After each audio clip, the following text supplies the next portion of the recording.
देखिए वैसे तो हम लोग इलेक्ट्रोस्टैटिक शुरू कर चुके थे क्रैश बैच में, लेकिन अभी कुछ देर पहले कुछ स्टूडेंट्स आए और उनका फ़ोन पे आया कि हम लोगों को सिंपल हार्मोनिक मोशन में damped vibration, force vibration, resonant vibration वगैरह के बारे में नहीं पता है, तो और क्वेश्चन कभी कभी आ जाता है, तो उसके बारे में थोड़ा सा आप लोगों को बता दें और वो लोग भी ये वीडियो देखकर अपनी तैयारी कर लें। तो डैम्ड वाइब्रेशन बताने से पहले थोड़ा सा फ्री वाइब्रेशन बताएं। जो तुम लोग अपने एसएचएम के चैप्टर पढ़ते हो तो उसमें जो भी तुम लोग पढ़ते हो वो सब फ्री वाइब्रेशन है, तो पहले थोड़ा सा फ्री वाइब्रेशन के बारे में तुमको बता दें। देखिए फ्री वाइब्रेशन का क्या है कि मान लो कि यहाँ पर कोई स्प्रिंग है और स्प्रिंग में एक मास लगाया गया और इस मास को थोड़ा सा खींचकर वाइब्रेट कराया गया। ये स्मूथ सरफेस है, कहीं कोई फ्रिक्शन नहीं है, ठीक है ना। ये बॉडी का मीन पोजीशन और बॉडी अपनी मीन पोजीशन से आगे और पीछे, आगे और पीछे, आगे और पीछे इस प्रकार से जब वाइब्रेट करती है तो इस प्रकार के वाइब्रेशन जहाँ पर ये इसका मीन पोजीशन है, मीन पोजीशन और यहाँ से लेके एक्सट्रीम तक जहाँ तक मैक्सिमम जाती है, ये इसका राइट साइड का एम्पलीट्यूड है और ये इसका लेफ़्ट साइड का एम्पलीट्यूड है। और इस प्रकार के वाइब्रेशन को हम लोग फ्री वाइब्रेशन कहते हैं, जिसमें एम्पलीट्यूड बिल्कुल कांस्टेंट होता है। और ये वाइब्रेशन तब होते हैं जब बॉडी पर एक रेस्टोरिंग फोर्स होता है। ये देखिए, ये बॉडी पर लगने वाला रेस्टोरिंग फोर्स जो स्प्रिंग के द्वारा लगाया जाता है, और इस रेस्टोरिंग फोर्स की इक्वेशन होती है F = -kx। ये रेस्टोरिंग फोर्स की इक्वेशन है F = -kx, ठीक है ना। और इस फोर्स के बारे में आपको क्या बताएं, F = -kx ये रेस्टोरिंग फोर्स है, यानी कि x जब पॉजिटिव होता है तो रेस्टोरिंग फोर्स नेगेटिव डायरेक्शन में, और x जब नेगेटिव होता है तो रेस्टोरिंग फोर्स पॉजिटिव डायरेक्शन में लगता है, और इसीलिए बॉडी प्रॉपरली एसएचएम करती हुई नज़र आती है, ठीक है ना। F = ma = -kx लिख सकते हैं, और एक्सीलरेशन को हम d2x/dt2 लिख सकते हैं = -kx। इस प्रकार से d2x/dt2 = -k/mx, जिसे हम लोग ω2x भी कहते हैं।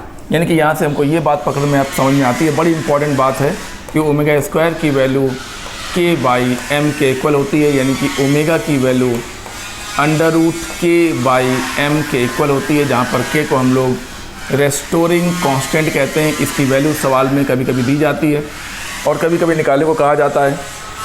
तो अगर एंगुलर फ्रिक्वेंसी दी होगी और मास दिया होगा तो रेस्टोरिंग कांस्टेंट की वैल्यू आराम से कैलकुलेट की जा सकती है, या रेस्टोरिंग कांस्टेंट और मास दिया होगा तो ओमेगा की वैल्यू बड़े आराम से कैलकुलेट की जा सकती है।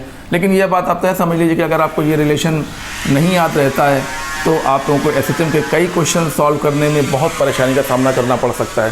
तो ये क्वेश्चन ध्यान कर लीजिए, और अब यहाँ से आगे कंटिन्यू करते हैं। इस इक्वेशन को हमने आगे बढ़ाया तो हमने ये पाया कि d2x/dt2 + ω2x = 0, और ये एसएचएम की डिफरेंशियल इक्वेशन है। फ्री एसएचएम, फ्री वाइब्रेशन की डिफरेंशियल इक्वेशन है। फ्री वाइब्रेशन यानी कि सिर्फ रेस्टोरिंग फोर्स बॉडी पे लग रहा है, बॉडी पर सिर्फ रेस्टोरिंग, हाँ ये बॉडी है, बॉडी पर सिर्फ रेस्टोरिंग फोर्स लग रहा है। रेस्टोरिंग फोर्स के अलावा बॉडी पर और कोई फोर्स नहीं लग रहा है। इस प्रकार से एम्पलीट्यूड बिल्कुल प्रॉपर होते हैं, मतलब कांस्टेंट होते हैं, राइट ए, लेफ़्ट ए, राइट ए, लेफ़्ट ए, और ये पोजीशन जहाँ पर बॉडी बार बार बीच से गुजरती है, यहीं से इधर जाती है, इधर जाती है, इस पोजीशन को हम लोग बॉडी का मीन पोजीशन कहते हैं। और ये फ्री वाइब्रेशन का डायग्राम है। जो मेन बात पकड़ने वाली ये है कि फ्री वाइब्रेशन बॉडी तभी करती है जब बॉडी पर सिर्फ और सिर्फ एक प्रकार का फोर्स होता है, और उस फोर्स का नाम है रेस्टोरिंग फोर्स। कहीं कोई फ्रिक्शन फोर्स या कहीं कोई विस्कस फोर्स वगैरह नहीं होता है, बॉडी के एम्पलीट्यूड बिल्कुल कांस्टेंट होते हैं। ऐसे वाइब्रेशन को हम लोग फ्री वाइब्रेशन कहते हैं, और आप अपने चैप्टर में इन्हीं वाइब्रेशंस को प्रॉपरली पढ़ते हैं, ठीक है ना। अब इस फ्री वाइब्रेशन के इक्वेशन का टिक्नोमेट्रिकल फॉर्म भी हो सकता है। टिक्नोमेट्रिकल फॉर्म क्या होता है ये तुमको हम बताने जा रहे हैं। टिक्नोमेट्रिकल फॉर्म का मतलब है x = a sin ω t + delta, जहाँ पर डेल्टा कोई एंगल हो सकता है। ठीक है ना, जहाँ पर डेल्टा कोई एंगल सवाल में दिया रहेगा। ये भी इस फ्री वाइब्रेशन की इक्वेशन बोली जाती है, ये डिफरेंशियल इक्वेशन बोली जाती है और ये ट्रिग्नोमेट्रिकल इक्वेशन बोली जाती है। और यहीं से हम लोग बॉडी की वेलोसिटी निकालते हैं, वेलोसिटी जो कि ओमेगा अंडर रूट ए स्क्वायर माइनस एक्स स्क्वायर। तुम लोगों को ध्यान आ रहा होगा, तुम लोगों ने ये अच्छी तरह पढ़ा हुआ है। ये वेलोसिटी है, ये किसी जनरल पॉइंट पर वेलोसिटी है। और ये क्या है, ये मैक्सिमम वेलोसिटी अगर लिखोगे तो maximum velocity x is equal to 0 मतलब मीन पर होती है।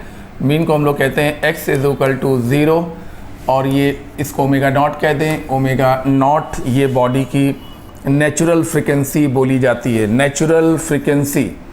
वैसे तो इसको ओमेगा ही कहते हैं, लेकिन क्योंकि हमको आगे डैम्प्ड वाइब्रेशन और फोर्स वाइब्रेशन और रेजोनेंट वाइब्रेशन स्टडी करना है, इसलिए हमको यहाँ पर फ्रिक्वेंसी कुछ अलग माननी पड़ेगी, इसे हम लोग ओमेगा नॉट कहते हैं। ये बॉडी की नेचुरल फ्रिक्वेंसी है। ओमेगा नॉट का फ्रिक्वेंसी से संबंध सभी का मालूम है 2 पाई एफ, जहाँ पर एफ हर्ट्ज में होगा और ओमेगा नॉट रेडियन पर सेकेंड में होगा, ठीक है ना। आप लोग ये सोच रहे होंगे कि आखिरकार ये फ्री वाइब्रेशन में ये एंगुलर फ्रिक्वेंसी और फ्रिक्वेंसी की बात कहाँ से आ गई। तो बिल्कुल तय समझ लो कि जब कोई बॉडी इस ट्रैक पर मीन के अबाउट सिंपल हार्मोनिक मोशन करती है, जब कोई बॉडी मीन के अबाउट सिंपल हार्मोनिक मोशन करती है, यानी कि बार बार ऐसे जाती है और आती है, फिर इधर से आती है, फिर बीच में आती है, फिर आगे जाती है, इस प्रकार से ये बॉडी लगातार वाइब्रेशन करती है, उस समय इसका एक कंपेनियन यानी कि साथी, उस समय इसका एक कंपेनियन यानी कि इसका एक साथी होता है, वो यहाँ पर एंटी क्लॉकवाइज डायरेक्शन में सर्कुलर मोशन कर रहा होता है। ये देखिए, यानी कि दो चीज़ें होती हैं, एक तो बॉडी सर्कुलर मोशन कर रही होती है और उसको देखते हुए हमारी वाली ये जो बॉडी है ये इसको देखती जाती है। मतलब जब ये यहाँ आता है तो ये यहाँ आ जाती है, जब ये यहाँ आता है तो ये यहाँ आ जाती है, जब ये यहाँ आता है तो दोनों यहीं पे हो जाते हैं, जब ये यहाँ आता है तो ये वापस जाती है, जब ये यहाँ आता है तो ये और वापस जाती है। इस प्रकार से ये लगातार एंटी क्लॉकवाइज सर्कुलर मोशन करती है और ये इसको देखते हुए लगातार लीनियर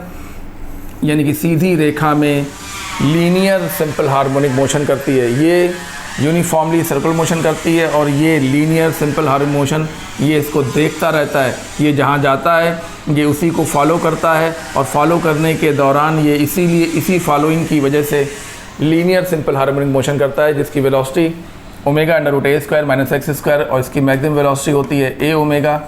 इस बॉडी का इस बॉडी का एक्सीलरेशन जो कि माइनस ओमेगा स्क्वायर एक्स होता है और एक्सीलरेशन अच्छा मॉड लिखना चाहते हो, एक्सीलरेशन का मॉड जो होगा वो ओमेगा स्क्वायर एक्स होगा, ठीक है ना। और एक्सीलरेशन का मैक्सिमम वैल्यू यानी कि मैक्सिमम एक्सीलरेशन ओमेगा स्क्वायर ए होगा, जहाँ पर ए बॉडी का एम्पलीट्यूड है जबकि एक्स बॉडी का मीन से डिस्प्लेसमेंट यानी कि मीन से दूरी है। अगर एक्सीलरेशन लिखना है तो कभी ओमेगा स्क्वायर ए मत लिखना। हमने बहुत देखा है कि तुम लोग एक्सीलरेशन लिखते हो तो ओमेगा स्क्वायर ए लिख देते हो, गलत बात है। एक्सीलरेशन अलग अलग जगहों पर अलग अलग होता है, एक्स के अलग अलग मानों पर एक्सीलरेशन अलग अलग होता है। एक्सीलरेशन का फॉर्मूला ओमेगा स्क्वायर एक्स होता है और मैक्सिमम एक्सीलरेशन कहाँ होता है, जब बॉडी अपने एक्सट्रीम पर होती है जहाँ पर एक्स का मान ए होता है, इसलिए मैक्सिमम एक्सीलरेशन ओमेगा स्क्वायर ए के बराबर होता है। ये सारी बातें हैं जहाँ पर हम बार बार इसको ओमेगा लिख दे रहे हैं, ये ओमेगा नॉट यानी कि बॉडी की नेचुरल फ्रिक्वेंसी है। अब तुम कहोगे यहाँ ओमेगा नॉट को हम लोग समझ रहे थे तो ओमेगा नॉट क्या है, तो एक्चुअली ओमेगा नॉट इसकी एंगुलर फ्रिक्वेंसी कही जाती है, जबकि ये इसकी नहीं बल्कि इसकी होती है। ये जो बॉडी सर्कुलर मोशन कर रही है इसकी एंगुलर वेलोसिटी को ही इसकी एंगुलर फ्रिक्वेंसी कहते हैं। फिर सुनो, इसकी एंगुलर वेलोसिटी ओमेगा को ही हम लोग इसकी एंगुलर फ्रिक्वेंसी कहते हैं और इसीलिए यूनिट रेडियन पर सेकेंड होती है। ये बात हम लोगों ने यहाँ पे कर ली। साथ ही साथ फ्री वाइब्रेशन करती हुई बॉडी की काइनेटिक एनर्जी का फॉर्मूला हाफ के ए स्क्वायर माइनस एक्स स्क्वायर, ठीक है ना। बॉडी की पोटेंशियल एनर्जी का फॉर्मूला हाफ के एक्स स्क्वायर और बॉडी की टोटल एनर्जी का फार्मूला जो कि के प्लस यू के इज इक्वल टू होगा, ये भी होगा हाफ के ए स्क्वायर, ठीक है ना। ये वेरिएबल होगा, हाँ ये जो काइनेटिक एनर्जी होगी वो वेरिएबल होगी, वेरिएबल पोटेंशियल एनर्जी भी वेरिएबल होगी, जबकि टोटल एनर्जी वेरिएबल नहीं बल्कि एक कांस्टेंट क्वांटिटी होगी, ठीक है ना। काइनेटिक एनर्जी वगैरह के ग्राफ वगैरह सब तुम लोगों को अच्छी तरह पता है, ये सब हम बताने की ज़रूरत नहीं है। ये ग्राफ है पोटेंशियल एनर्जी का, ये देखिए ये ग्राफ पोटेंशियल एनर्जी का, और ध्यान से देखिए ये ग्राफ है काइनेटिक एनर्जी का, और ध्यान से देखिए बहुत ध्यान से देखिए, और ये ग्राफ है टोटल एनर्जी का। देखिए ये यानी कि पोटेंशियल एनर्जी का ग्राफ सीधा बाउल, सीधा पैराबोला, काइनेटिक एनर्जी का ग्राफ इन्वर्टेड पैराबोला, और टोटल एनर्जी का ग्राफ स्ट्रेट लाइन, क्योंकि टोटल एनर्जी कांस्टेंट रहती है। इतनी बातें फ्री वाइब्रेशन में अगर पता हैं तो फ्री वाइब्रेशन के जो क्वेश्चंस हैं, जनरल क्वेश्चंस हैं, उनको सॉल्व किया जा सकता है। ये है फ्री वाइब्रेशन। फ्री वाइब्रेशन में पढ़ने को न जाने कितना और कुछ है, लेकिन ये फ्री वाइब्रेशन का बिल्कुल जनरल आइडिया है, एकदम बेसिक आइडिया है कि इतनी बातें तो बिल्कुल पता होनी चाहिए, ठीक है ना। अब हम लोग बात करेंगे डैम्प्ड वाइब्रेशन की, ठीक है। इस सब को देखिए, और जहाँ पर ज़्यादा देखना है वहाँ पे पॉज करके देखिए, रिवाइंड करके देखिए, और ठीक से सिंसियरली इन चीज़ों को तैयार करिए, ठीक है ना। अब तुम कहोगे कि वो तो इसमें तो हम लोग स्प्रिंग पेंडुलम भी पढ़ते हैं, और हम लोग सिंपल पेंडुलम भी पढ़ते हैं, और तमाम सारी बातें पढ़ते हैं। हाँ, वो सब इसी के अंडर में हम लोग पढ़ते हैं, ठीक है। अब बात करते हैं डैम्प्ड वाइब्रेशन की। थोड़ा ध्यान से बात को सुनिएगा, ठीक है ना। डैम्प्ड वाइब्रेशन या डैम्प्ड सिंपल हार्मोनिक मोशन की बात करें तो होता क्या है, होता ये है कि ये कोई सरफेस है, हम स्प्रिंग का एग्जाम्पल ले रहे हैं, ज़रूरी नहीं है कि स्प्रिंग ही हो सकता है कोई और चीज़ हो जो बॉडी को SHM कराने के लिए कह रही हो। हम स्प्रिंग का एग्जाम्पल लेके चल रहे हैं, ठीक है ना। ये बॉडी है, बॉडी सिंपल हार्मोनिक मोशन कर रही थी। क्यों कर रही थी? क्योंकि बॉडी पर एक रेस्टोरिंग फोर्स था, और इस रेस्टोरिंग फोर्स को जो स्प्रिंग के द्वारा लगाया जाता है, ये रेस्टोरिंग फोर्स जो स्प्रिंग के द्वारा लगाया जाता है, ठीक है ना, जिसको हम लोग कहते हैं KX, ये है रेस्टोरिंग फोर्स। F = -KX। इसी की वजह से फ्री वाइब्रेशन हुआ करते हैं। लेकिन अब किसी ने क्या किया, अब किसी ने यहाँ पर एक पिस्टन लगा दिया, और यहाँ पर इसको एक रुक, और यहाँ पर मान लीजिए कोई लिक्विड भर दिया, ठीक है ना। जब वो लिक्विड भर दिया जाएगा तो अब क्या होगा, अब जब ये बॉडी आगे जाएगी तो ये जो ओट है, जो रोक है, वो इसको आगे जाने से रोकेगी, क्योंकि यहाँ पे लिक्विड भरा हुआ है। तो जब ये आगे जाएगा तो यहाँ पर रुकावट आएगी, और जब ये दाईं तरफ जाएगा तो उल्टी तरफ फोर्स लगने लगेगा, क्योंकि जब दाईं तरफ जाएगा तो ये लिक्विड रोकेगा, बाईं तरफ जाएगा तो ये वाला लिक्विड रोकेगा। इस प्रकार से बॉडी पर एक डैम्पिंग फोर्स लगने लगता है। F के नीचे D लिखा हुआ है, समझ जाना कि डैम्पिंग फोर्स लगने लगता है। और ये जो डैम्पिंग फोर्स होता है वो वेलोसिटी के माइनस ऑफ वेलोसिटी के डायरेक्टली प्रोपोर्शन होता है। और जब हम लोग ये प्रोपोर्शनलिटी हटाते हैं तो एक कांस्टेंट लगाते हैं गामा, और इसे हम लोग कहते हैं gamma is called damping constant. Gamma is damping constant, okay. ये हुआ, तो अब ये हो गया एक्चुअली। इसके होने से क्या हुआ कि बॉडी पहले तो बड़े बड़े वाइब्रेशन कर रही थी, लेकिन समय के साथ इसके वाइब्रेशन छोटे होते जाएंगे, यानी कि समय के साथ एम्पलीट्यूड कम होता जाएगा, और एक ऐसी सिचुएशन आएगी जब बॉडी मीन पर रुक जाएगी, यानी कि SHM करना बंद कर देगी। इस प्रकार से एम्पलीट्यूड जो पहले बड़ा था धीमे धीमे कम होता चला गया, वाइब्रेशन स्लो होते चले गए, और इस प्रकार से बॉडी अल्टीमेटली रुक जाएगी। इस प्रकार के वाइब्रेशंस को हम लोग डैम्प्ड वाइब्रेशन कहते हैं।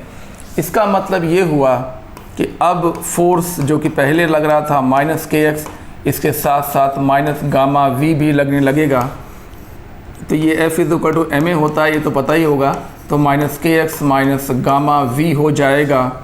ये हो गया md2x/dt2। एक्सीलरेशन को डिफरेंशियल फॉर्म में इसी तरीके से लिखा जाता है, minus K X minus gamma we, ठीक है ना। ये डैम्पिंग कांस्टेंट है, गौर से देखना, ध्यान से देखना, ठीक है ना।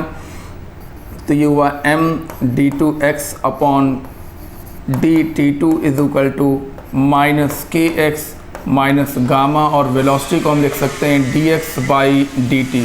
ओके, अब हम m को नीचे ले जाएंगे और इन दोनों को इस तरफ लेकर आएंगे। थोड़ा समय का ध्यान रखते हुए काम करना है।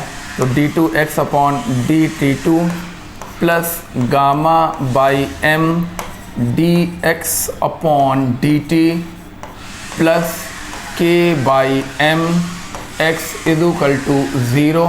ये है डैम्प्ड ऑसिलेशन की डिफरेंशियल इक्वेशन, जिसको हम लोग थोड़ा सा और कॉन्साइज करते हैं, कंसोलिडेट करते हैं।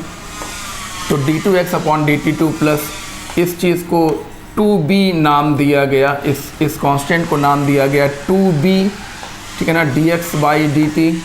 और इस कांस्टेंट को तो हम पहले ही नाम दे चुके थे, ओमेगा नॉट का square X is equal to 0। ये बॉडी की नेचुरल फ्रिक्वेंसी है, जो यहाँ पर लिखी हुई ये बॉडी की नेचुरल फ्रिक्वेंसी थी, अब नहीं है। ये बॉडी की नेचुरल फ्रिक्वेंसी थी कब? जब बॉडी में डैम्पिंग नहीं हुई थी, जब बॉडी फ्री वाइब्रेशन कर रही थी, तब बॉडी की फ्रिक्वेंसी ओमेगा नॉट थी, जिसे बॉडी की एंगुलर फ्रिक्वेंसी कहते हैं। लेकिन अब इस समय बॉडी की फ्रीक्वेंसी ओमेगा नॉट नहीं बल्कि ओमेगा डी होगी। डी का मतलब है angular frequency in the situation of damped oscillation. Omega D की वैल्यू अभी आप लोगों को बता दी जाएगी। ये है डैम्प्ड वाइब्रेशन की डिफरेंशियल इक्वेशन, ठीक है ना। और ये है डैम्प्ड वाइब्रेशन करती हुई बॉडी, ये है डैम्प्ड वाइब्रेशन के एम्पलीट्यूड। बहुत साफ दिखाई पड़ रहा है, बहुत क्लियर दिखाई पड़ रहा है कि बॉडी का एम्पलीट्यूड धीमे धीमे कम हो रहा है। एनालिसिस के बाद पता लगा कि बॉडी का एम्पलीट्यूड एक्सपोनेंशियली कम होता है। हाँ, एक्सपोनेंशियल डिक्रीज होता है एम्पलीट्यूड में। ये देखिए, यानी कि बॉडी पहले इस प्रकार के बड़े बड़े वाइब्रेशन कर रही थी और धीमे धीमे इसके वाइब्रेशन का एम्पलीट्यूड कम होता गया और कम हो गया और अल्टीमेटली बॉडी का एम्पलीट्यूड बिल्कुल ही ख़त्म हो गया। ये देखिए, ये एम्पलीट्यूड है जो पहले ज़्यादा था, अब ये थोड़ा कम हुआ, अब ये और कम, फिर और कम, फिर और कम होता चला गया।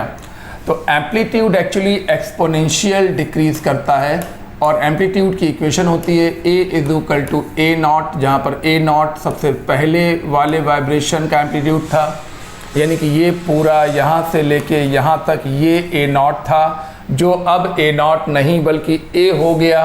और ए इज इक्वल टू होगा ए ई की power minus B T. Most important equation है, मोस्ट इम्पॉर्टेंट।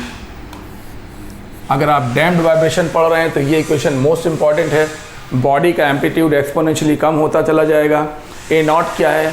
ए नॉट बॉडी के फर्स्ट वाइब्रेशन का एम्पलीट्यूड है, जो अगले वाइब्रेशन में ए नॉट नहीं बल्कि ए हो जाएगा। जैसे जैसे समय बीतेगा एम्पलीट्यूड कम होता जाएगा। मान लो हमसे कहा गया कि 5 सेकेंड बाद नया एम्पलीट्यूड बताइए, तो हम यहाँ पर 5 रख देंगे और आंसर दे देंगे, ठीक है ना। अभी इसके एग्जाम्पल भी हो सकता है, हम उठा लें। इस प्रकार से बॉडी की जो डैम्प्ड फ्रीक्वेंसी होती है, डैम्पिंग के बाद वाली फ्रीक्वेंसी, वो under root omega naught square minus B square होती है, जहाँ पर 2b की वैल्यू गामा बाई एम, यानी कि 2b की वैल्यू गामा बाई एम, यानी कि b की वैल्यू गामा बाई 2m होगी, ठीक है ना। b की वैल्यू रखने की ज़रूरत आज तक कभी किसी क्वेश्चन में नहीं पड़ी है, चिंता मत करो, क्योंकि क्वेश्चन में या तो ये पूछा गया है या ये पूछा गया है कि इक्वेशन क्या होती है, या फिर 5 सेकंड बाद एम्पलीट्यूड बताओ, या 2 सेकंड बाद एम्पलीट्यूड बताओ, या अगर 2 सेकंड बाद एम्पलीट्यूड हाफ हो गया हो तो 5 सेकंड बाद एम्पलीट्यूड कितने गुना कम हो जाएगा। इस प्रकार के क्वेश्चन पूछे जाते हैं। ये मोस्ट इम्पॉर्टेंट तो है ही, साथ में ये भी मोस्ट इम्पॉर्टेंट है। ये इस समय की फ्रिक्वेंसी है जब बॉडी डैम्प्ड ऑसिलेशन कर रही है, और ये उस समय की फ्रिक्वेंसी थी जब बॉडी फ्री वाइब्रेशन कर रही थी, मतलब जब ये रुकावट नहीं लगाई गई थी। ज़रूरी नहीं है कि रुकावट ऐसे पानी वाली हो सकता है यहाँ पर फ्रिक्शन हो और फ्रिक्शन की वजह से रुकावट आ जाए। ये हमने रुकावट को शो किया है केवल, ये रुकावट ज़रूरी नहीं है कि पानी वाली हो, ये फ्रिक्शन वाली या हवा के घर्षण वाली भी हो सकती है, ठीक है ना। अच्छा, तो मैंने जैसा कि अभी भी कहा कि ये उस समय की फ्रिक्वेंसी है जब बॉडी डैम्प्ड वाइब्रेशन कर रही है, और ये उस समय की फ्रिक्वेंसी थी जब बॉडी फ्री वाइब्रेशन कर रही थी। इतना क्लियर है। और डैम्प्ड वाइब्रेशन करती हुई बॉडी की फ्रिक्वेंसी फ्री वाइब्रेशन करने के टाइम से थोड़ी सी कम होती है। ये मोस्ट इम्पॉर्टेंट है, थोड़ी सी कम होती है लेकिन कांस्टेंट होती है। थोड़ी सी कम होती है लेकिन कांस्टेंट होती है। यानी कि जब बॉडी फ्री वाइब्रेशन कर रही थी तब अगर फ्रिक्वेंसी 10 रेडियन पर सेकेंड थी, तो जब बॉडी डैम्प्ड हो जाएगी तो उसकी फ्रिक्वेंसी, ये फ्रिक्वेंसी कहलाएगी, वो घटकर 8 हो जाएगी। लेकिन ये मत सोचो कि वो 8 होने के बाद 6 और 4 और 2 और 0 हो जाएगी, ऐसा कभी भी नहीं होगा। बॉडी जब डैम्प्ड वाइब्रेशन करती है तो बॉडी की फ्रिक्वेंसी नेचुरल फ्रिक्वेंसी से कम हो जाती है। बॉडी की फ्रिक्वेंसी, ये वाली फ्रिक्वेंसी नेचुरल फ्रिक्वेंसी से कम हो जाती है, लेकिन उसकी वैल्यू कांस्टेंट बनी रहती है। ये है डैम्प्ड वाइब्रेशन की कहानी। अब इतना तुम रिवाइज करो, फिर हम तुम्हें आगे इसी में कुछ और बातें डिस्कस करने जा रहे हैं। यहाँ पर हमने बॉडी की एनर्जी के बारे में नहीं बताया। बॉडी की total energy E proportional to A square होता है, मालूम होगा। और जब A डैम्प्ड है यानी कि A एक्सपोनेंशियली कम हो रहा है तो एनर्जी भी एक्सपोनेंशियली कम होगी, इसलिए एनर्जी की इक्वेशन भी एक्सपोनेंशियल घटने वाली इक्वेशन होगी। E is equal to E naught E की पावर माइनस BT नहीं बल्कि -2BT होगी, क्योंकि A का स्क्वायर करोगे तो यहाँ पर 2 और आ जाएगा, ठीक है ना। इसका मतलब है कि बॉडी की टोटल एनर्जी E भी एक्सपोनेंशियली घटेगी, क्योंकि एम्पलीट्यूड घट रहे हैं तो एनर्जी भी एक्सपोनेंशियली घटेगी। ये बात डैम्प्ड वाइब्रेशन में हमको और बतानी थी, जो हमने अभी भी यहाँ पर बता दी। एम्पलीट्यूड एक्सपोनेंशियली घटता है, एनर्जी भी एक्सपोनेंशियली घटती है। अगर हमसे कहा जाए कि 2 सेकंड बाद एनर्जी हाफ हो गई तो 4 सेकंड बाद एनर्जी कितनी बचेगी, तो यहाँ पर हम पहले 2 सेकंड रख के इक्वेशन बनाएंगे, फिर यहाँ पर 4 सेकंड रख के नई एनर्जी की इक्वेशन बनाकर अपना आंसर निकालेंगे। अभी हम एम्पलीट्यूड और एनर्जी के कुछ क्वेश्चंस बताते हैं तुमको। बहुत ध्यान से बात को सुनना, बिल्कुल इग्नोरेंस की तरह मत देखना, ठीक है ना। ध्यान से बातें सुनिए। एक क्वेश्चन है कि एक बॉडी जो कि डैम्प्ड वाइब्रेशन कर रही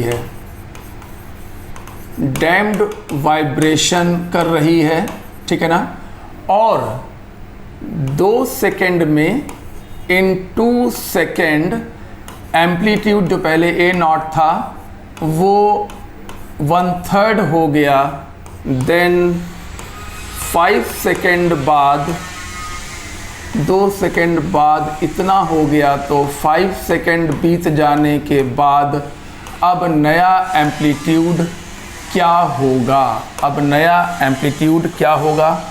यहाँ पर एक बात देखने की है कि पहले एम्पलीट्यूड A नॉट था जो 2 सेकंड बाद घट के A नॉट बाई 3 हो गया, तो 5 सेकंड बाद नया एम्पलीट्यूड क्या होगा। ओके, इक्वेशन बता चुका हूँ।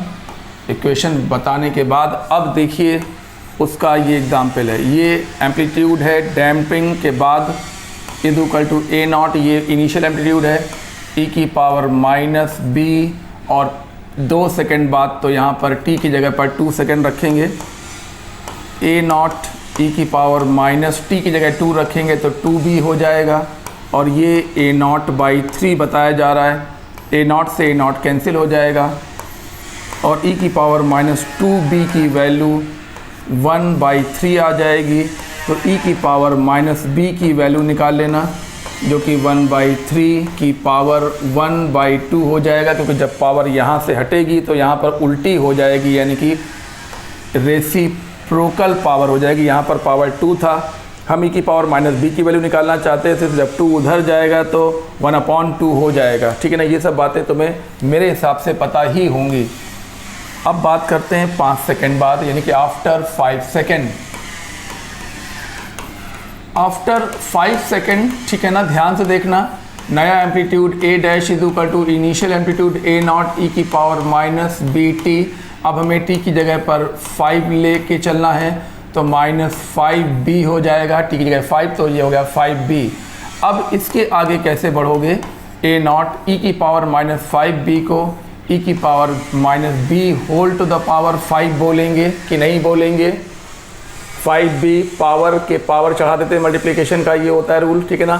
तो a नॉट हो गया और ये इसकी वैल्यू है 1/3 की पावर हाफ, और इस पावर की भी पावर है 5, तो पावर की पावर आपस में मल्टीप्लाई हो जाती है, तो ये हो गया a नॉट 1/3 की पावर 5/3, यानी नया amplitude a not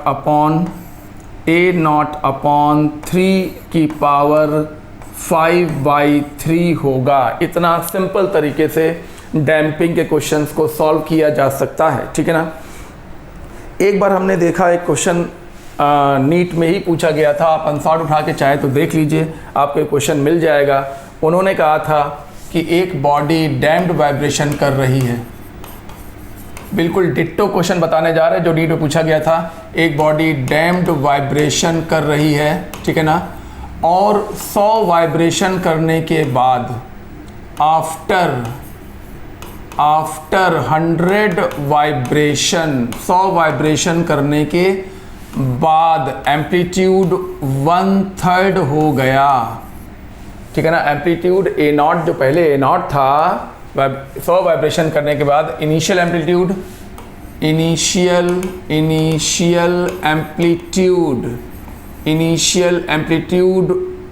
a not था। इनिशियल एम्पलीट्यूड a नॉट ये अलग से लिख दिया, ये देखो, इनिशियल एम्पलीट्यूड a नॉट था। 100 वाइब्रेशन करने के बाद एम्पलीट्यूड a नॉट/3 हो गया। देन 200 वाइब्रेशन करने के बाद आफ्टर 200 वाइब्रेशंस नया एम्पलीट्यूड क्या होगा। ओके, तो अब पिछले सवाल में टाइम पर आधारित सवाल था और इस बार सेम क्वेश्चन है लेकिन वो वाइब्रेशन पर आधारित है। अगर वाइब्रेशन देने लगे तो बेकार के चक्कर में ना पड़ना और तुम ऐसा मान लेना कि टाइम पीरियड माना कि 1 सेकेंड है, इससे बड़ा आराम रहेगा। अगर तुमने ये नहीं माना तो तुम बेकार में उलझ जाओगे, बीच में कैलकुलेशन में गलती कर जाओगे, सब चौपट हो जाएगा, ठीक है ना। तुम्हारी बेवकूफ़त की वजह से सवाल गलत हो जाएगा। तो तुम टाइम पीरियड को 1 सेकेंड मान लेना, चिंता मत करना, कोई फ़र्क नहीं पड़ेगा, क्योंकि जब पहली इक्वेशन से दूसरी इक्वेशन वैल्यू रखी जाती है तो टाइम पीरियड वगैरह तो वहाँ से एलिमिनेट हो ही जाता है, ठीक है। तो ऐसे में जब वाइब्रेशन की बात करने लगे तो तुम टाइम पीरियड को 1 सेकेंड मान लेना और फिर अपनी इक्वेशन लगाना शुरू करना। चलो पहली इक्वेशन बनाने जा रहे हैं, a is equal to a naught e की पावर माइनस bt, ठीक है ना। तो इन्होंने कहा कि 100 वाइब्रेशन के बाद माइनस b इंटू टी, तो एक वाइब्रेशन का टाइम 1 सेकेंड, तो 100 वाइब्रेशन का टाइम 100 सेकेंड, तो टाइम की जगह पर हम 100 रख देंगे, 100b हो जाएगा। ये फ़ायदा हो गया। अगर हम टाइम पीरियड को t बराबर 1 ना मानते बल्कि t ही मानते तो यहाँ पर हमको 100t लिखना पड़ता और 100t लिखने की वजह से थोड़ा सा उलझन हो सकती है, हो सकता है गलती भी हो जाए, इसलिए हमने टाइम को 1 सेकेंड मान लिया और अपने कैलकुलेशन को आसान बना लिया। और 100 वाइब्रेशन के बाद एम्पलीट्यूड a नॉट/3 हो जाता है, a नॉट से नॉट कैंसिल हो गया, e की power minus 100b is equal to 1/3। इस प्रकार से तुम पहले e की पावर माइनस b की वैल्यू पहले की तरह, जैसे यहाँ पहले कैलकुलेट कर लिया था, बिल्कुल वैसे ही इसको कैलकुलेट कर लो, यानी कि 1/3 की पावर 1/3 की पावर 1/100 ये हो गया। ऐसा करने के बाद अब अगली इक्वेशन बनाओ। आफ्टर 200 वाइब्रेशन, थोड़ा जल्दी चलते हैं भाई, आफ्टर 200 वाइब्रेशन नया एम्पलीट्यूड ए डैश मान लिया, A dash is equal to A naught E की पावर माइनस 200b, ठीक है ना। एक वाइब्रेशन का टाइम 1 सेकेंड मान लिया तो 200 वाइब्रेशन का टाइम 200 सेकेंड हो गया, ठीक है ना। ये हो गया, ये हो गया ए नॉट ई की power minus B whole to the power 200। यहाँ तक बात क्लियर है, होल टू द पावर 200 हो गया, ये 200 पावर में पावर चला गया, ऊपर निकाल दो इसको। और क्योंकि तुम्हें ई की पावर माइनस बी की वैल्यू पता है, कितनी बताओ, 1/3 की पावर 1/100 और इस होल की पावर 1/200। तो जब पावर एक पावर के ये 1/100 पावर है और उसकी भी पावर कितनी, उसकी भी पावर देखो, ये नहीं, उसकी भी पावर 200 है ना। तो ये हो गया ए नॉट 1/3 की पावर, जब पावर में पावर चढ़ी होती है तो मल्टीप्लाई हो जाती है, यानी कि 200/100। तो ये हुआ A dash is equal to A naught 1/3 की पावर 2, यानी आंसर हुआ ए नॉट बाई 9। क्लियर करो इसको, ये देखिए ये, ठीक है ना। तो इन्होंने कहा कि 100 वाइब्रेशन के बाद एम्पलीट्यूड हाफ हो जाता है, तो 200 वाइब्रेशन के बाद एम्पलीट्यूड कितना बचेगा, कितना होगा। तो इक्वेशन बनाने का तरीका देख लिया हमने, टाइम पीरियड को 1 मान लिया, एक वाइब्रेशन का टाइम 1 सेकेंड, तो 100 वाइब्रेशन का टाइम 100 सेकेंड, तो यहाँ पे 100 कर दिया। कैंसिल करने के बाद ई की पावर माइनस बी की वैल्यू निकाल ली, ई की पावर माइनस बी की वैल्यू निकालने के बाद 200 वाइब्रेशन के बाद इक्वेशन बनाई, माना कि नया एम्पलीट्यूड ए डैश हो गया, ए डैश बराबर ए नॉट की पावर माइनस 200b, यानी कि ई की पावर माइनस बी की पावर 200, ई की पावर माइनस बी की वैल्यू है 1/3 की पावर 1/100 और उसकी पावर 200, यानी कि 200/100 यानी कि पावर 2 हो गया, और पावर 2 हो गया तो ये हो गया A naught upon 3 square, A naught upon 3 square मतलब ए नॉट बाई 9। ये इस क्वेश्चन का सिंपल सा तरीके से आंसर आ गया, ठीक है ना। तो ये था डैम्प्ड वाइब्रेशन के बारे में, और अब हम लोग बात करेंगे फोर्स्ड वाइब्रेशन के बारे में। फोर्स्ड वाइब्रेशन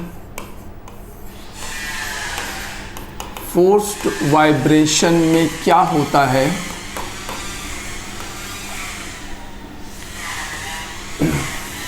ध्यान से देखना। ये एक स्प्रिंग है और इसी की वजह से ये बॉडी एसएचएम करती है, क्योंकि स्प्रिंग बॉडी पर एक रेस्टोरिंग फोर्स लगाती है और इसी की वजह से ये बॉडी सिंपल हार्मोनिक मोशन करेगी।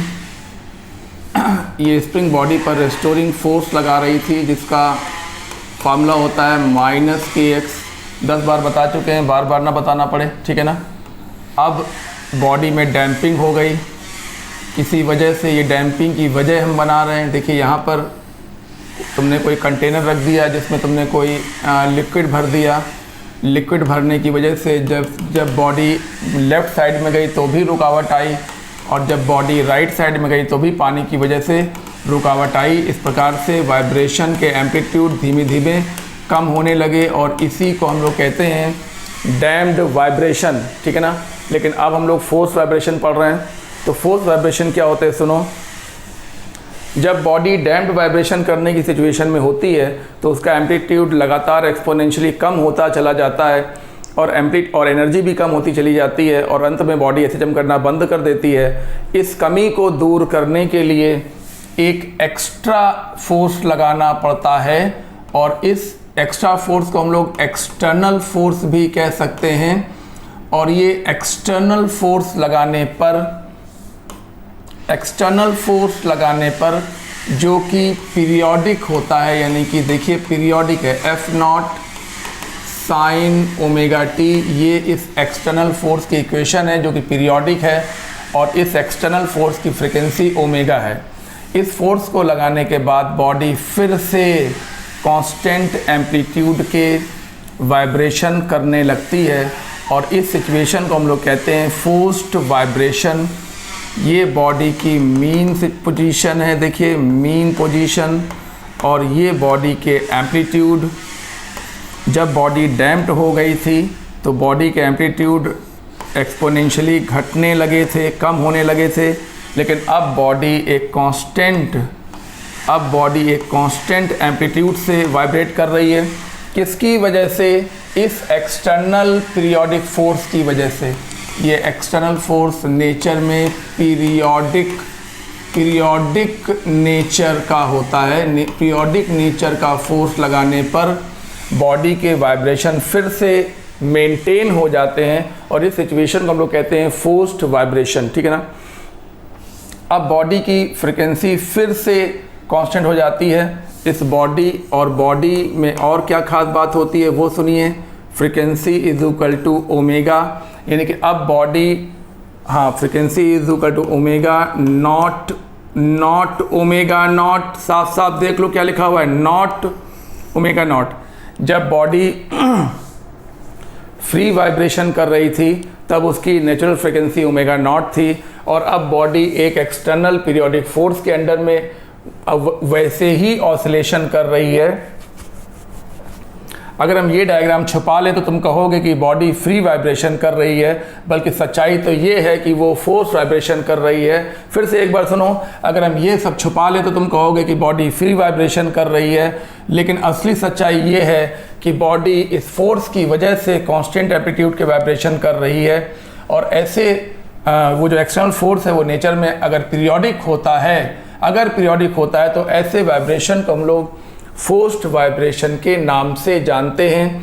इस सिचुएशन में बॉडी का एम्पलीट्यूड फ्री वाइब्रेशन की तरह ही बिल्कुल कांस्टेंट हो जाता है, लेकिन ख़ास बात यह है कि अब बॉडी अपनी नेचुरल फ्रिक्वेंसी से नहीं बल्कि अप्लाइड पीरियोडिक फोर्स की फ्रिक्वेंसी से वाइब्रेट करती है।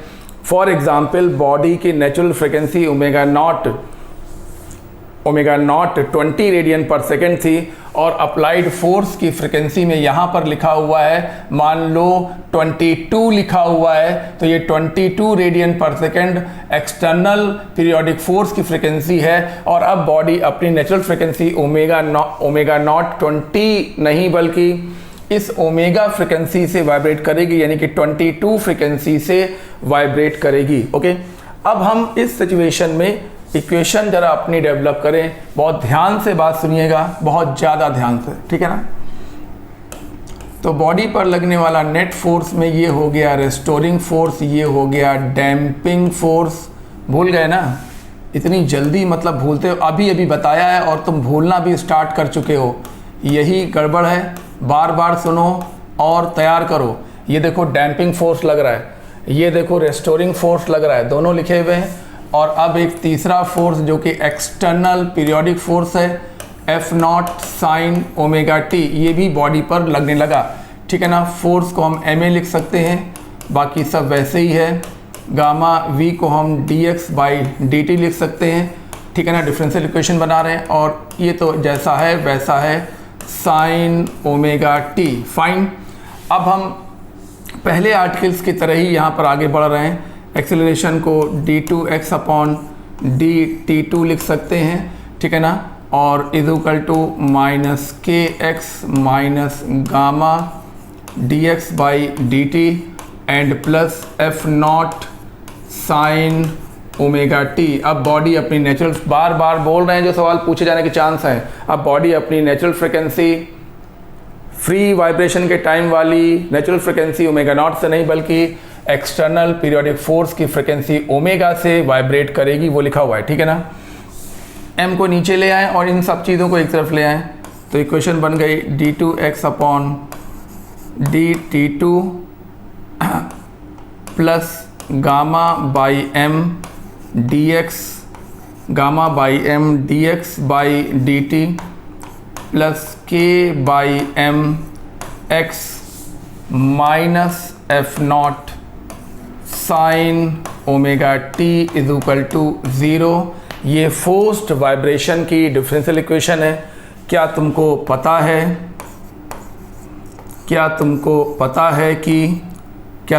है कि इस फैक्टर को 2b, शॉर्ट में 2b नाम दिया गया, जहाँ पर ये कांस्टेंट है। इस फैक्टर को ओमेगा नॉट स्क्वायर नाम दिया गया था k/m को, ये बॉडी की नेचुरल फ्रीक्वेंसी है, मतलब उस समय की फ्रीक्वेंसी है जब कभी बॉडी फ्री वाइब्रेशन कर रही थी, उस पर ना कोई डैम्पिंग फोर्स था और ना ही कोई एक्सटर्नल पीरियोडिक फोर्स था, उस पर सिर्फ ये वाला फोर्स था। तब की फ्रीक्वेंसी को कहते हैं बॉडी की नेचुरल फ्रीक्वेंसी। माइनस F0/m को कोई नाम नहीं दिया गया, ठीक है ना। sin omega t is equal to 0। ये है डैम्ड वाइब्रेशन की, सॉरी, फोर्स्ड वाइब्रेशन की डिफरेंशियल इक्वेशन, ठीक है। इसको ढंग से अच्छी तरह देख लो, ठीक है। अब ये है फोर्स्ड वाइब्रेशन की डिफरेंशियल इक्वेशन, जिसका टिक्नोमेट्रिकल इक्वेशन क्या होगा, that will be a x is equal to a sine omega t plus delta, जहाँ पे डेल्टा कोई भी एंगल वगैरह लिखा ही होता है, 45 कभी 120 ऐसे लिखा होता है। ये इसकी इक्वेशन है। और अब इसका एम्पलीट्यूड, जो जैसा कि मैंने बताया कि कांस्टेंट होगा, तो एम्पलीट्यूड का फॉर्मूला क्या होना चाहिए, एम्पलीट्यूड का फॉर्मूला होता है F0/m omega naught square minus omega square का whole square plus gamma omega by m का होल स्क्वायर और इस होल की पावर 1/2। ये एम्पलीट्यूड की इक्वेशन है। अगर कोई कह दे कि जिस समय फोर्स वाइब्रेशन हो रहे हैं, ये डायग्राम दिमाग में रखो, ये फोर्स वाइब्रेशन का डायग्राम है। अगर सिर्फ ये होता, ये दोनों ना लगे होते, तो ये, अगर सिर्फ ये फोर्स होता तो ये फ्री वाइब्रेशन का डायग्राम होता। अगर ये और ये होते तो ये डैम्ड वाइब्रेशन का डायग्राम होता। और ये होने के साथ साथ ये एक्सटर्नल पीरियोडिक फोर्स भी लगा दिया है, तो ये फोर्स्ड वाइब्रेशन का डायग्राम है, जिसमें एम्पलीट्यूड इतना होगा और बिल्कुल कांस्टेंट होगा, ठीक है ना। इस समय जब फोर्स वाइब्रेशन हो रहा है, उस समय अगर अचानक डैम्पिंग हटा दी जाए और सवाल पूछा जाए कि तब एम्पलीट्यूड क्या होगा, तो जैसे ही डैम्पिंग हटाओगे तो डैम्पिंग कांस्टेंट 0 हो जाएगा और इसको 0 कर देना और ये आंसर आ जाएगा F0/m omega naught square minus omega square का होल स्क्वायर की पावर हाफ। ये 0 हो गया।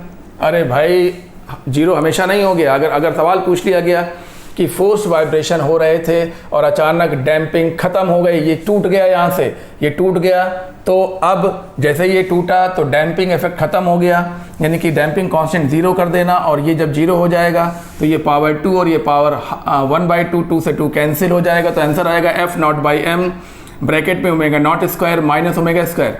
ये बॉडी की नेचुरल फ्रिक्वेंसी है उस समय जब बॉडी फ्री वाइब्रेशन कर रही थी, और ये एक्सटर्नल पीरियोडिक फोर्स की फ्रिक्वेंसी है।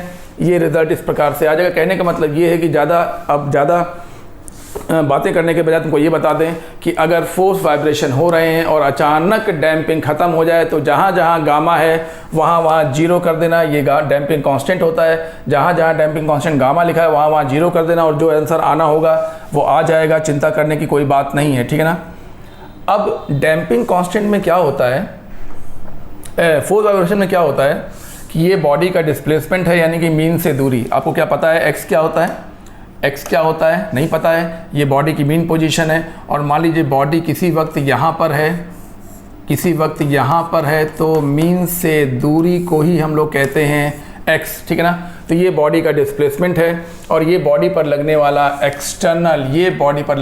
एक्सटर्नल पीरियोडिक फोर्स है। ओके, तो बॉडी का डिस्प्लेसमेंट और एक्सटर्नल फोर्स के बीच में हमेशा कुछ ना कुछ फेज डिफरेंस होता है, और उस फेज डिफरेंस को अगर निकालना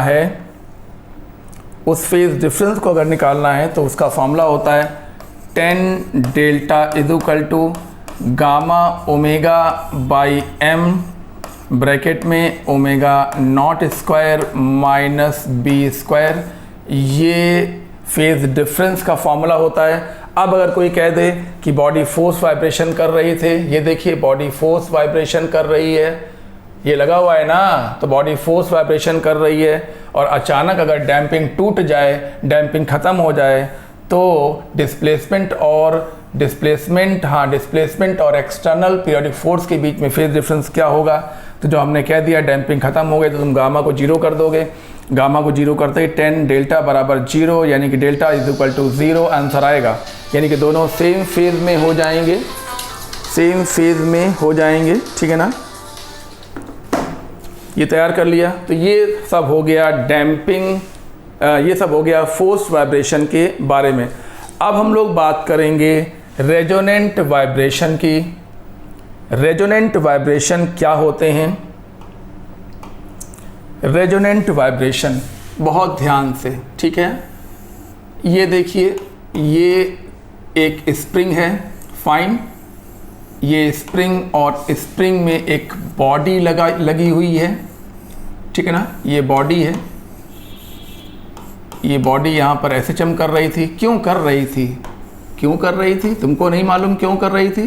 क्योंकि इस पर स्प्रिंग इस पर एक रेस्टोरिंग फोर्स लगा रही थी और इसी वजह से बॉडी एसएचएम कर रही थी, ठीक है ना। अब किसी ने ये काम कर दिया, एक रुकावट लगा दी, रुकावट लगा के कोई कंटेनर लेके उसमें पानी वगैरह भर दिया। लिक्विड भरने की वजह से, और ये रुकावट तो देख ही रहे हो, तो अब वाइब्रेशन कैसे हो जाएंगे? डैम्प्ड वाइब्रेशन होने लगेंगे। पढ़ चुके हैं, डैम्प्ड वाइब्रेशन होने लगेंगे माइनस गामा वी। ये डैम्पिंग फोर्स की वजह से एम्पलीट्यूड लगातार कम होता चला जाएगा, ठीक है ना। अब डैम्पिंग के असर को ख़त्म करने के लिए हमने एक्सटर्नल फोर्स लगाया। ये है एक्सटर्नल पीरियोडिक फोर्स, जिसकी इक्वेशन को ध्यान से देखना, F not sine omega naught T, जहाँ पर ये बॉडी की नेचुरल फ्रिक्वेंसी है। यानी कि जब फोर्स वाइब्रेशन हुए थे तो एक्सटर्नल पीरियोडिक फोर्स की फ्रिक्वेंसी पीरियोडिक नेचर का है, ठीक है ना। तो एक्सटर्नल पीरियोडिक फोर्स की फ्रिक्वेंसी बॉडी की अलग थी और बॉडी की नेचुरल फ्रिक्वेंसी अलग थी, ठीक है ना। लेकिन अगर एक्सटर्नल पीरियोडिक फोर्स की फ्रिक्वेंसी बॉडी की नेचुरल फ्रिक्वेंसी के बराबर रखी जाती है तो इस सिचुएशन को हम लोग रेजोनेंस कहते हैं। और रेजोनेंस में पता है क्या होता है? रेजोनेंस में बॉडी बहुत बड़े बड़े एम्पलीट्यूड के वाइब्रेशन करने लगती है, इतने बड़े बड़े एम्पलीट्यूड के वाइब्रेशन करने लगती है। ये सिचुएशन हो जाती है। ये बॉडी की मीन पोजीशन है और एम्पलीट्यूड आप देखिए कितना ज़्यादा हो गया है, और इस सिचुएशन को हम लोग रेजोनेंस सिचुएशन कहते हैं। और इस प्रकार के वाइब्रेशन को हम लोग रेजोनेंट वाइब्रेशन कहते हैं। तो रेजोनेंट वाइब्रेशन और फोर्स वाइब्रेशन, मतलब फोर्स वाइब्रेशन और रेजोनेंट वाइब्रेशन में बेसिक डिफरेंस क्या है और सिमिलरिटी क्या है? सिमिलरिटी ये है कि डैम्पिंग के असर को ख़त्म करने के लिए जो एक्सटर्नल पीरियोडिक फोर्स लगाया जाता है, अगर उसकी फ्रिक्वेंसी बॉडी की नेचुरल फ्रिक्वेंसी के बराबर नहीं है तो उसे हम लोग फोर्स वाइब्रेशन कहते हैं। और अगर इसकी फ्रिक्वेंसी बॉडी की नेचुरल फ्रिक्वेंसी ओमेगा नॉट के बराबर है तो हम इस प्रकार के वाइब्रेशन को रेजोनेंट वाइब्रेशन कहते हैं। रेजोनेंट वाइब्रेशन की सिचुएशन में रेजोनेंट वाइब्रेशन की सिचुएशन में बॉडी के ऑसिलेशन के एम्पलीट्यूड बहुत बड़े हो जाते हैं, और बहुत बड़े हो जाने की वजह से कभी कभी सब कुछ टूट फूट जाता है। रेजोनेंस में एनर्जी इतनी ज़्यादा हो जाती है कि स्प्रिंग और तमाम सारी आसपास की बॉडीज़ टूट जाती हैं। ठीक वैसे ही जैसे सैनिक जब किसी पुल में कदम से कदम मिला के चलते हैं तो कभी कभी क्या होता है कि कदमों की फ्रिक्वेंसी पुल की नेचुरल फ्रिक्वेंसी के बराबर हो जाता है। कदम यानी कि ये एक्सटर्नल पीरियोडिक फोर्स, पीरियोडिक कदम से कदम बिल्कुल रेगुलर इंटरवल में कर रहे हैं, तो ये क्या है? ये है बिल्कुल कदम ताल जिसको बोलते हैं, जो बड़ा ही पीरियोडिक नेचर का फोर्स होता है जो पैरों से पुल पर लगता है। और अगर हमारे कदम तालों की, सैनिकों के कदम तालों की फ्रिक्वेंसी पुल की नेचुरल फ्रिक्वेंसी से मैच कर गई तो पुल वाइब्रेट करने लगता है और कभी कभी टूट भी जाता है, ठीक है ना। तो ये रेजोनेंट वाइब्रेशन की वजह से होता है। तो अब मतलब क्या हुआ?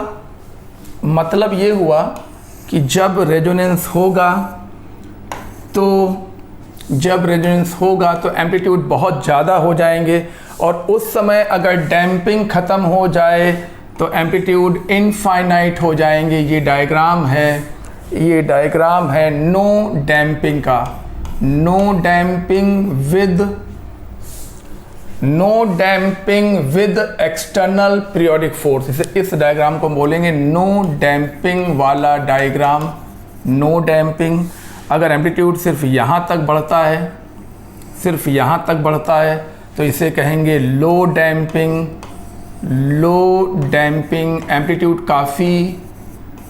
एम्पलीट्यूड काफ़ी ज़्यादा है पर इनफाइनाइट नहीं है तो ये लो डैम्पिंग है।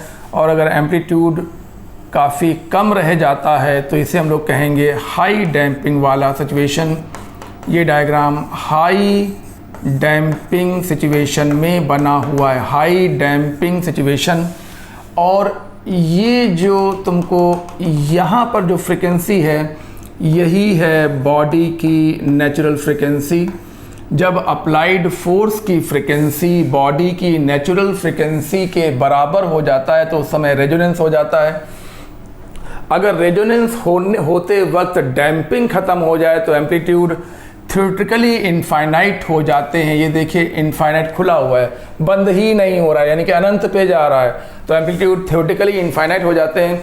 हालांकि प्रैक्टिकली ऐसा संभव नहीं होता क्योंकि डैम्पिंग कभी भी पूरी तरह से ख़त्म नहीं होती है। इसलिए प्रैक्टिकली ये काफ़ी ज़्यादा ऊंचा तक जाएगा लेकिन फिर बंद हो जाएगा, लेकिन थ्योरेटिकली ये खुला रहेगा।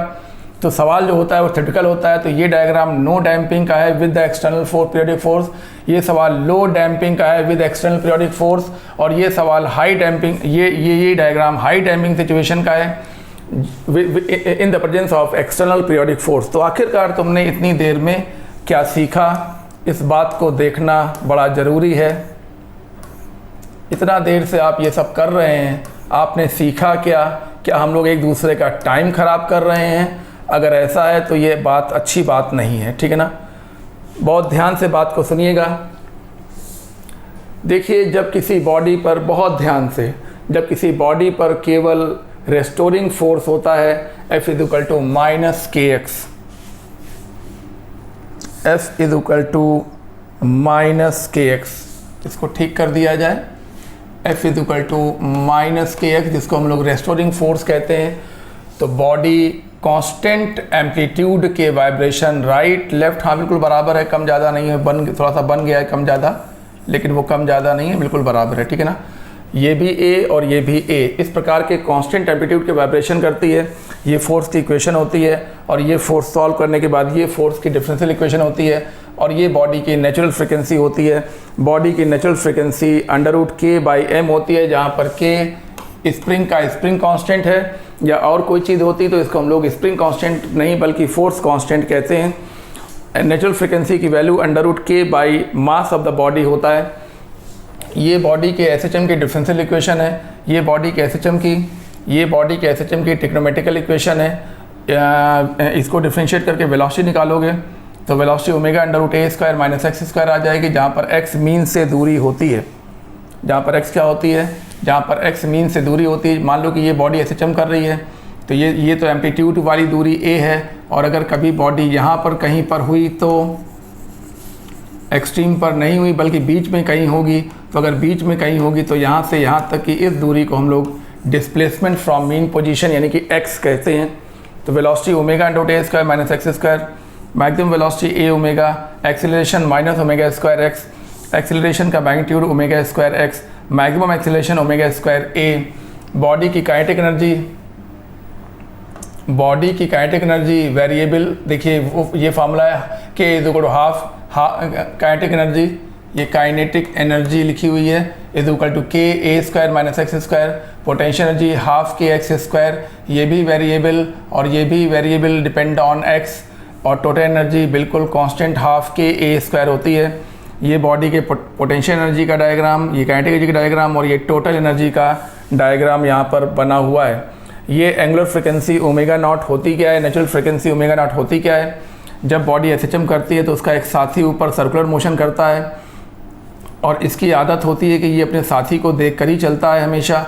जब साथी यहाँ आता है तो ये यहाँ आ जाता है, जब साथी यहाँ आता है तो ये वापस यहाँ आ जाता है। इस प्रकार से ये सर्कुलर मोशन करता रहता है और ये लीनियर एसएचएम करता रहता है। इस प्रकार से इस सर्कुलर मोशन करती हुई बॉडी की एंगुलर वेलोसिटी को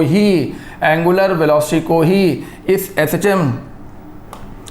एसएचएम करती हुई बॉडी की नेचुरल फ्रीक्वेंसी कहते हैं। फिर से सुनो, इस सर्कुलर मोशन करती हुई बॉडी की एंगुलर वेलोसिटी को इस एसएचएम करती हुई बॉडी की नेचुरल फ्रीक्वेंसी ओमेगा नॉट कहते हैं, जिसकी यूनिट रेडियन पर सेकंड होती है। और अगर हर्ट्ज में निकालना चाहते हो, ये एफ नॉट कर देते हैं, अगर हर्ट्ज में निकालना चाहते हो तो omega naught is equal to 2 pi F naught कर देना, यानी कि F naught is equal to omega naught upon 2 pi. और इसको भी नेचुरल फ्रीक्वेंसी कहेंगे, लेकिन ये हर्ट्ज में बोली जाएगी। ओके, इतना क्लियर है। अब आगे अब बात करते हैं डैम्ड वाइब्रेशन की बात करते हैं। ये बॉडी स्प्रिंग से जुड़ी थी, बॉडी पर एक रेस्टोरिंग फोर्स था, और अब ये कोई चीज़ लगा दी गई, पानी में डूबी हुई है। तो जब ये इधर जाता है तो पानी इसको रोकता है, जाने से रोकता है, इधर आती है तो उधर जाने से रोकता है। इस प्रकार से बॉडी के एम्पलीट्यूड जो पहले शुरुआत में ए नॉट थे, अब वो धीमे धीमे कम होने लगते हैं। पहले देखो एम्पलीट्यूड ए नॉट था, देखो ध्यान से, ए नॉट था पहले, और अब वो धीमे धीमे कम होने लगा और अल्टीमेटली बॉडी ने एसएचएम करना बंद कर दिया। इस प्रकार के वाइब्रेशन को हम लोग डैम्प्ड वाइब्रेशन कहते हैं। ये जो डैम्पिंग फोर्स होता है वो वेलोसिटी के डायरेक्टली प्रोपोर्शन होता है, माइनस v के डायरेक्टली प्रोपोर्शन होता है। तो हमने प्रोपोर्शनलिटी हटाई तो कांस्टेंट लगाया माइनस गामा v। ओके, हो गया। इसे कहते हैं डैम्पिंग कांस्टेंट। तो इक्वेशन हो गई, माइनस के एक्स के साथ साथ में माइनस डैम्पिंग फोर्स भी लगा दिया। इसको थोड़ा देखा समझा किया गया। इसको वेलोसिटी को dx अपॉन dt कहते हैं। इस प्रकार से ये m को नीचे लेकर आ जाओ तो गामा बाई m को 2b कहते हैं और k बाई m को ओमेगा नॉट स्क्वायर कहते हैं। ये बॉडी की नेचुरल फ्रीक्वेंसी है, यानी उस समय की फ्रीक्वेंसी है जब बॉडी फ्री वाइब्रेशन कर रही थी, जब कोई डैम्पिंग इफेक्ट नहीं था। ठीक है ना। यहाँ पर गामा बाई m को 2b कहते हैं, b निकाला जा सकता है, यहाँ से सवाल कभी नहीं आएगा, मैं बता रहा हूँ, ये नहीं आता। लेकिन होता क्या है कि डैम्पिंग की वजह से बॉडी का एम्पलीट्यूड एक्सपोनेंशियली डिक्रीज़ करता है, यानी कि पहले एम्पलीट्यूड ए नॉट था, अब उससे कम हो गया, अब और कम हो गया, और कम हो गया, और कम हो गया। जैसे जैसे टाइम बीत रहा है वैसे वैसे एम्पलीट्यूड लगातार कम होता जा रहा है और ये कमी एक्सपोनेंशियल होती है। इस समय बॉडी की फ्रीक्वेंसी ओमेगा डी होती है, डी मतलब डैम्प होने के बाद, और ओमेगा डी की equal to omega naught square minus B square के बराबर होता है। ये डैम्ड की सिचुएशन की फ्रीक्वेंसी बॉडी की नेचुरल फ्रीक्वेंसी से थोड़ी सी कम होती है, लेकिन कम होती नहीं जाती बल्कि कांस्टेंट होती है और एकदम से जीरो हो जाती है। जब बॉडी रुक जाती है तो एकदम से जीरो हो जाती है। जैसे बॉडी की नेचुरल फ्रीक्वेंसी मान लो कि 20 रेडियन पर सेकेंड थी, और डैम्पिंग होने के बाद बॉडी की फ्रीक्वेंसी ओमेगा डी बराबर मान लो 15 रेडियन पर सेकेंड रह जाएगा, लेकिन वो 15 ही बना रहेगा, 15 से और कम नहीं होगा। और जब बॉडी रुकेगी तो वो 15 अचानक जीरो हो जाएगा। ओके, टोटल एनर्जी क्योंकि एम्पलीट्यूड के स्क्वायर की एनर्जी प्रोपोर्शन होती है, इसलिए टोटल एनर्जी की equation E is equal to E naught E की पावर माइनस 2bt होगा। ये इक्वेशन साफ साफ बता रही है कि टोटल एनर्जी भी एक्सपोनेंशियली डिक्रीज़ करेगा। अब आते हैं ये डैम्प्ड वाइब्रेशन के 2 सवाल हमने तुमको बताए थे, ठीक है ना। ये दोनों सवाल ठीक से तैयार कर लेना, वो आया हुआ सवाल है, इधर जो बताया था वो भी आया हुआ सवाल है। और अब बात करते हैं फोर्स्ड वाइब्रेशन की। फोर्स्ड वाइब्रेशन क्या होता है कि जब बॉडी पर रेस्टोरिंग फोर्स लग रहा था तो फ्री वाइब्रेशन कर रही थी, जब ये लगने लगा तो डैम्प्ड वाइब्रेशन करने लगी, एम्पलीट्यूड इसकी वजह से लगातार कम होने लगे। तो हमने इसकी कमी को दूर करने के लिए एक एक्सटर्नल पीरियोडिक फोर्स लगा दिया, और इसके लगाने पर बॉडी के वाइब्रेशन फिर से मेंटेन हो जाते हैं, और इस प्रकार के वाइब्रेशन को हम लोग कहते हैं फोर्स्ड वाइब्रेशन। एम्पलीट्यूड पहले की तरह कांस्टेंट हो जाता है, ठीक है ना। इस एक्सटर्नल फोर्स की फ्रिक्वेंसी ओमेगा होती है, और बॉडी अब अपनी नेचुरल फ्रिक्वेंसी ओमेगा नॉट से नहीं बल्कि अप्लाइड एक्सटर्नल पीरियोडिक फोर्स की फ्रिक्वेंसी ओमेगा से वाइब्रेट करती है। माना कि बॉडी की नेचुरल फ्रिक्वेंसी 20 थी और अप्लाइड फोर्स की फ्रिक्वेंसी 18 है, अप्लाइड फोर्स की फ्रिक्वेंसी ये देखिए, ये जो है इसका मान लो 18 दिया हुआ है, तो बॉडी अब अपनी नेचुरल फ्रिक्वेंसी 20 से नहीं बल्कि एक्सटर्नल फोर्स की फ्रिक्वेंसी 18 रेडियन पर सेकेंड से वाइब्रेट करेगी। ओके, अब यहाँ पर फोर्स के नाम पे ये तो था, ये भी था, और ये नया फोर्स आ गया तो हमने सबको अरेंज किया, तो ये फोर्स वाइब्रेशन की इक्वेशन है, ठीक है ना। और अब इसका एम्पलीट्यूड अगर निकालना हो तो F0/m ब्रैकेट में omega naught square minus omega square का whole square plus gamma omega by M का whole square whole to the power half. अगर इस समय जबकि फोर्स वाइब्रेशन हो रहे हैं, डैम्पिंग इफेक्ट अचानक ख़त्म हो जाए तो जहाँ जहाँ गामा है वहाँ जीरो रख के क्वेश्चन को सॉल्व कर लेना।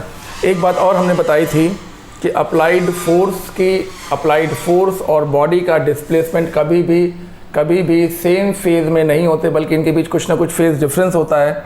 और उस फेज़ डिफरेंस को अगर कैलकुलेट करना पड़े तो फार्मूला होता है tan delta is equal to gamma omega by M bracket में omega naught square minus B square. Okay, अब अचानक अगर फोर्स वाइब्रेशन के सवाल में अगर अचानक डैम्पिंग ख़त्म करवाने को कहा जाए तो जहाँ पे गामा है वहाँ पे तुम जीरो करके आंसर्स निकालोगे, ठीक है ना। अब बात करते हैं रेजोनेंट वाइब्रेशन की। रेजोनेंट वाइब्रेशन ध्यान से देखिए, बहुत ध्यान से।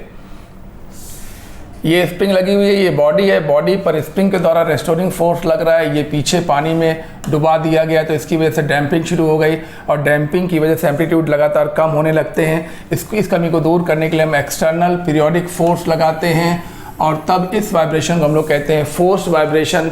लेकिन अगर एक्सटर्नल पीरियोडिक फोर्स की फ्रिक्वेंसी ओमेगा नहीं हो बल्कि ओमेगा नॉट हो, यानी कि बॉडी की नेचुरल फ्रिक्वेंसी के बराबर हो, तो अब बॉडी अपनी नेचुरल फ्रिक्वेंसी से वाइब्रेट करती है, रेडियन पर सेकेंड। अब बॉडी अपनी नेचुरल फ्रिक्वेंसी से वाइब्रेट करती है, बॉडी के एम्पलीट्यूड बहुत ज़्यादा बड़े हो जाते हैं, कभी एनर्जी भी बहुत ज़्यादा हाई हो जाती है।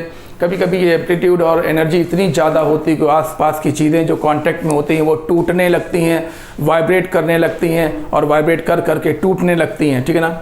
इस सिचुएशन को हम लोग रेजोनेंस सिचुएशन कहते हैं और इस बॉडी को हम लोग रेजोनेंट बॉडी कहते हैं। और इन ऑसिलेशन को हम लोग रेजोनेंट ऑसिलेशन कहते हैं।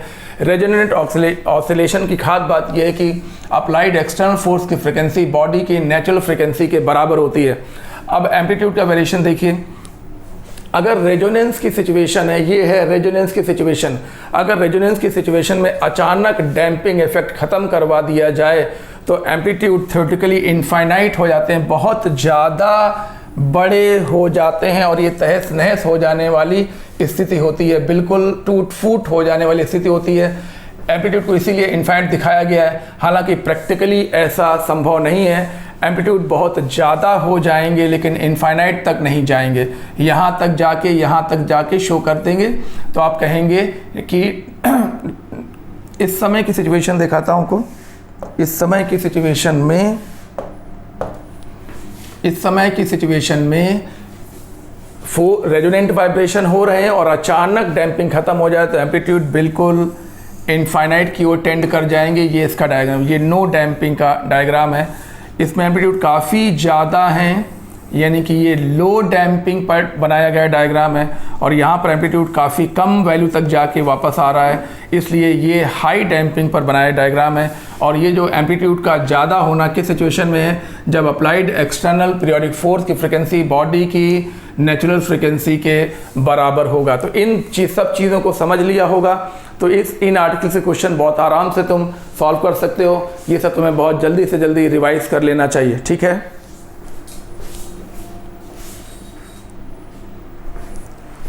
क्रैश कोर्स के लेक्चर्स में हम इलेक्ट्रोस्टैटिक्स की बातें कर रहे थे, हम इलेक्ट्रोस्टैटिक्स की बातें कल से फिर से कंटिन्यू करेंगे। आज हमने ये आर्टिकल सिर्फ इसलिए पढ़ाया क्योंकि अभी आधे घंटे पहले कुछ लोगों ने मुझसे कहा था कि मैंने फोर्स वाइब्रेशन मुझे नहीं आते, मुझे डैम्प्ड वाइब्रेशन नहीं आता, मुझे फोर्स वाइब्रेशन नहीं आता, रेजोनेंट वाइब्रेशन क्या होते हैं, मुझे सिर्फ फ्री वाइब्रेशन के बारे में पता है, इसलिए तुमको ये सब बातें बता दी गई हैं। अब आगे के लेक्चर्स में हम लोग इलेक्ट्रोस्टैटिक्स और कैपेसिटर, इलेक्ट्रिकल कंडक्शन और सिंपल सर्किट के क्वेश्चंस को आगे देखेंगे, ठीक है।